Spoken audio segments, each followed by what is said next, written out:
अस्सलामुअलैकुम, this is Maheen जी। और मेरे पास इंस्टाग्राम पर बहुत सारे मैसेजेस लगे हुए थे कि 8 सेमेस्टर के जो है वो पास पेपर्स शेयर कर दें। तो देखिए, मेरे पास जैसे ही डेटा आता है मैं कोशिश करती हूँ कि उसे अपलोड कर दूँ।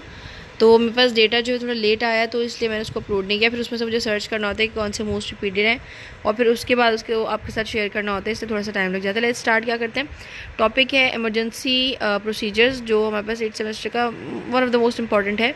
क्योंकि इससे जो है वो आपकी ग्रिप बनती है आपको आपके फील्ड में। ठीक है, what does EAP stands for? EAP से कहते हैं इमरजेंसी एक्शन प्लान। ये कब इस्तेमाल करते हैं? जब हम किसी किसी प्रोग्राम में गए हैं जहाँ पर कोई गेम्स चल रहे हैं या समथिंग, और वहाँ पर जो है वो खुदा न खास्ता कोई इंजरी हो जाती है, तो उसको हमने ऑन द स्पॉट कैसे डील करना है, उसके लिए जब हम ये एक्शन प्लान बनाते हैं तो उसको हम कहते हैं ईएपी, इमरजेंसी एक्शन प्लान।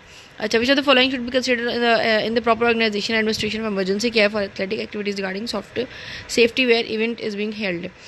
किसी ग्राउंड में अगर कोई इवेंट हो रहा है, सही है, एथलेटिक एक्टिविटी हो रही है, तो अब प्रॉपर ऑर्गेनाइजेशन आप किसे कहेंगे वहाँ पर? भाई अगर वेन्यू के अंदर प्रॉपर लोकेशन होगी जहाँ पर आप अपना जो है वो सेटअप कर सकेंगे, जहाँ पर आप अगर किसी को इंजरी हो जाती है तो उसको ट्रीट कर सकें, तो उसको आप बोलेंगे कि हाँ भाई ये जो है वो प्रॉपर ऑर्गेनाइजेशन है जिसने जो है वो इमरजेंसी केयर के लिए जो है वो कुछ जो है वो जगह बना रखी है, तो उसको कहते हैं venue location. Venue location matter करती है यहाँ पर। Okay, what is an emergency action plan? Emergency action plan क्या होता है? A plan use to help manage life threatening injuries and illness. ऐसा प्लान जो आप मैनेज करके जाते हैं पहले से, जो लाइफ थ्रेटनिंग इंजरीज और इलनेस को जो है वो ट्रीट करने में आपकी जो है हेल्प करती है। लाइक आप पहले से जो वो रेडी होते हैं, ऑन द स्पॉट परेशान नहीं हो रहे होते, वरना फिर आम एक डॉक्टर में और एक आम इंसान में क्या फ़र्क रह जाएगा अगर हम पहले से रेडी नहीं होंगे तो। ओके, वो should be responsible for the retrieval of emergency equipment. Retrieval of emergency equipment के लिए कौन जो है वो बंदा जिम्मेदार होता है? Okay, an individual familiar with the type of specific equipment that is necessary. वो बंदा जिसको इन सारी चीज़ों के बारे में जो नॉलेज होती है, वही जाहिर सी बात है वही रिस्पॉन्सिबल होगा। Which are the following the equipment use for imaging? Imaging के लिए हम वहाँ पर कौन से इक्विपमेंट यूज़ कर सकते हैं? Ultrasound. Okay, equipment for an emergency situation communication includes. भाई इमरजेंसी सिचुएशन में आपको किसी से कम्युनिकेशन करना है, कुछ मंगवाना है, कुछ भेजना है, कुछ बताना है, तो आप क्या चीज़ यूज़ करेंगे? बहुत कॉमन है, सेलफोन यूज़ करेंगे हम। विच of the following must be assigned when preparing N emergency action plan? अगर आप emergency action plan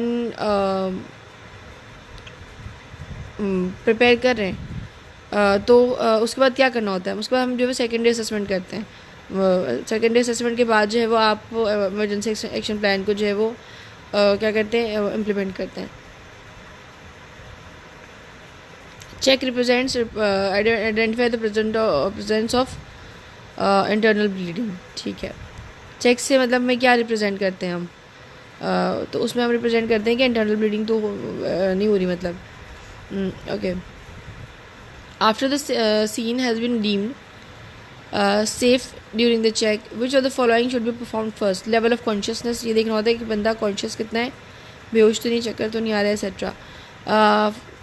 following appropriate execution of check all care system.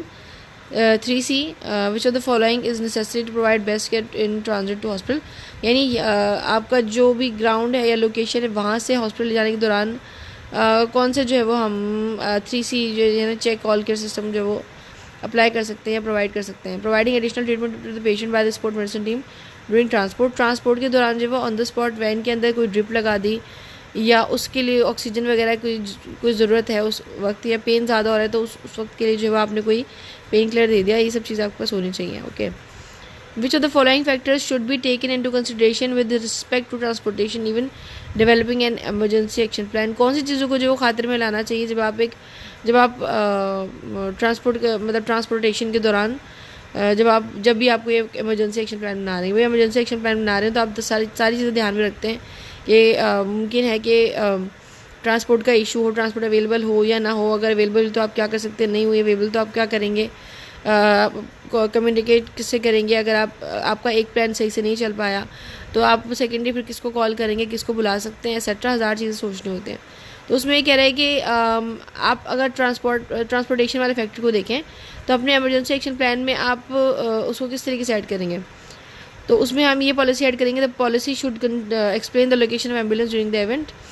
कि इवेंट के दौरान, जैसे आपने देखा होगा ना, गेम्स के दौरान बाहर जो है वो लाइक इंट्री टेस्ट के दौरान ही आप देखते हैं ना कि बाहर ग्राउंड के बाहर 2-3 एम्बुलेंसेस खड़ी होती हैं कि कोई अगर कॉन्शियस हो जाए तो फिर हम उसको लेकर चले जाएँ। तो बस हमने ये देखना होता है कि हमारी EAP में लिखा हुआ हो कि भाई इस लोकेशन पे हमारी मेडिसिन होंगी, यहाँ हमारा स्टाफ होगा, यहाँ हमारा कैंप होगा और यहाँ पर जो हमारे पास एम्बुलेंस होगी जो हर वक्त रेडी रहेगी, खुदा ना खास्ता कोई मसला हो जाए तो। Okay, a physical examination has 4 component. It involves close examination of the injured area और भी है इंस्पेक्शन। 4 एलिमेंट्स होते हैं, तो उनमें से एक होता है इंस्पेक्शन, फिर पैल्पेशन, फिर होता है ऑस्कल्टेशन। तो ये सारी चीज़ होती हैं। Okay,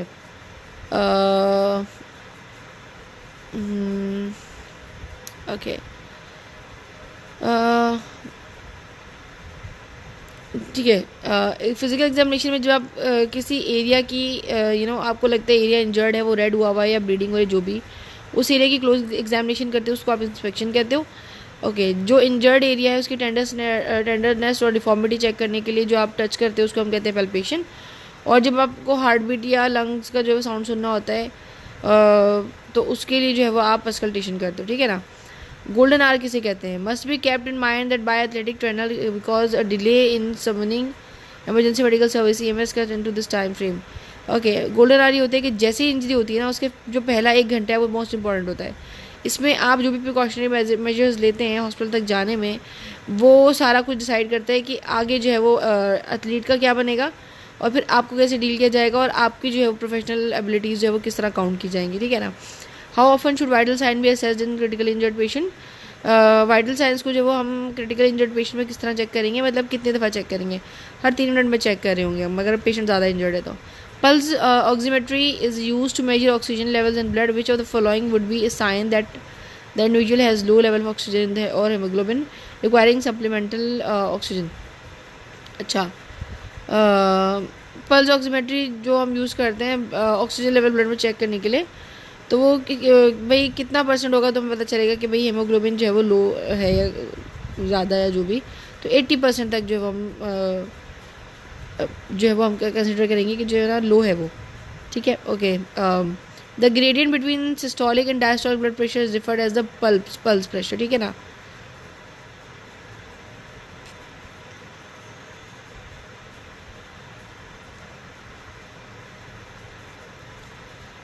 Is the scene safe? Are there hazards, blood or water? Are bystanders or teammates trying to move the athlete? Do you have sufficient resources, equipment to manage the injured athlete? These questions represent the questions that should be asked as you survey the scene. ठीक है, अभी कह रहा है कि जब भी कोई खुदा ना खास्ता कोई इशू हो जाता है इस तरीके से, तो उस सीन को हम किस तरीके से डिस्क्राइब करते हैं अपने पास कि भाई वो सीन सेफ था, वहाँ पर जो है वो मतलब लाइक सीन सेफ है, वहाँ पर कोई इस तरह के हैजर्ड्स तो नहीं है, टीममेट्स वगैरह ये जो बाई स्टैंडर्ड्स हैं वो क्या कहते हैं एथलीट को मूव करने में हेल्प कर रहे हैं या मूव करने दे रहे हैं या नहीं, एक्सेट्रा। गेम के दौरान ये सब चीज़ें मैनेज करनी होती हैं। तो जब आप सर्वे कर रहे होते हैं सीन का, तो आप ये इस किस्म के सारे सवाल जो है वो कर रहे होते हैं। Okay, during the secondary survey में क्या करते हैं हम, पूरा हेड टू असेसमेंट होता है कि कहाँ से बात शुरू हुई और इंजरी जो है वो कैसे हुई और उसमें कौन कौन से फैक्टर्स जो इन्वॉल्व थे। During the secondary survey you would listen for abnormal breathing sound. Secondary survey में आप एबनॉर्मल ब्रीदिंग साउंड जो सुनते हैं। During the secondary survey you would palpate for pain, दबा कर चेक करेंगे दर्द कहाँ हो रहा है। Okay, when describing the nasopharynx we know that warming and filtering of the air occurs in it, ठीक है। नेजोफेरिंग्स में क्या होता है कि वार्मिंग और फिल्टरिंग होती है एयर की इसमें। Oxygen is pressurized in 2000 psi when full. Okay, the valve on oxygen tanks is used to set the oxygen flow rate.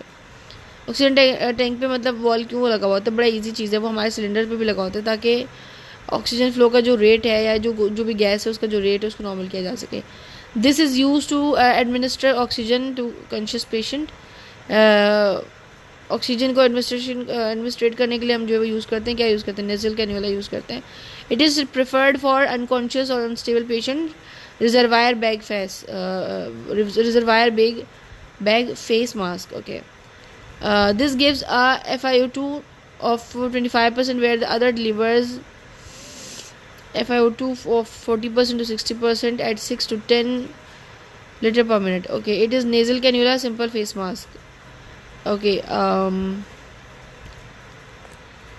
the adult oropharyngeal airway is made of hard plastic and come in which of the following sizes? Okay, small medium large, इसको explain करने की कोई खास ज़रूरत नहीं है. When using a nasopharyngeal airway, which of the following should be performed? The airway should be lubricated with water-based lubricant.